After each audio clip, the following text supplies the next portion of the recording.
Let's look at vocational next, a vocational perspective on your life.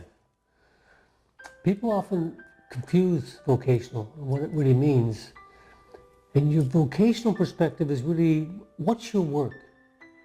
What do you do? And it doesn't have to necessarily have to be a job. It's what do you do when you do it? When you do it, time and space collapse into presence. In other words, what do you do that when you do it, it's so engrossing, it's so fulfilling for you that you kind of are not aware of the passage of time, not aware of where you are, because you're so centered and so grounded in what you do. That's your work. Now, so in a sense, your work is, when you're doing it, you somehow intrinsically know you are contributing to our world. You're doing what you need to do to be who you are, do what you do, and have what you have. That when you're doing it, you're so centered, it just feels right for you. It just feels that this is what you're meant to do. You sometimes see entertainers who will say, you know, I love what I do and do what I love, and I get well paid for it, but I actually do it for nothing.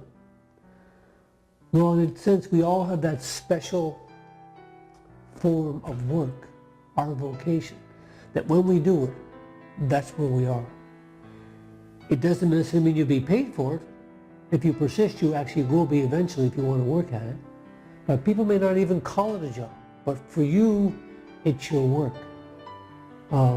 Sometimes artists will say that. I mean, you probably know an artist who's living a borderline poverty level, you know, and they, you know, they're intelligent, educated people, skilled people.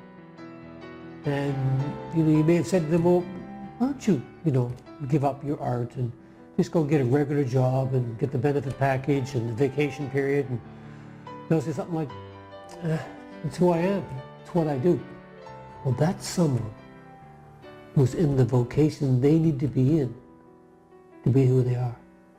So we all have that special work to do. So what's interesting about our current job is on the path to that. And you won't really uncover your special work until you appreciate what you got. Until you appreciate that what you're doing now is tied to that. Because there's information in your current work that'll take you towards, closer to your special work.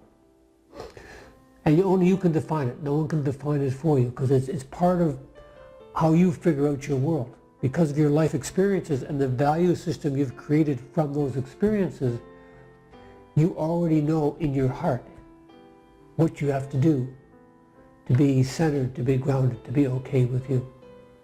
And if you do what you love and love what you do, you become present. You become full of gratitude, certainty, and love. So think about what your vocation is. There's no mistake in what you're doing now. It's on that path. And it may actually be exactly what you are intended to do. Or it could be that you need a new form of it. There's no mistakes in anyone's universe. No mistakes in anyone's path. That means that everything leads in the right direction, which is forward. So there's no bad jobs. There's jobs that we all had to have to learn something that we needed to move to the next step. That's what vocation's about. So think about that, and we'll have more to say later on. Thank you.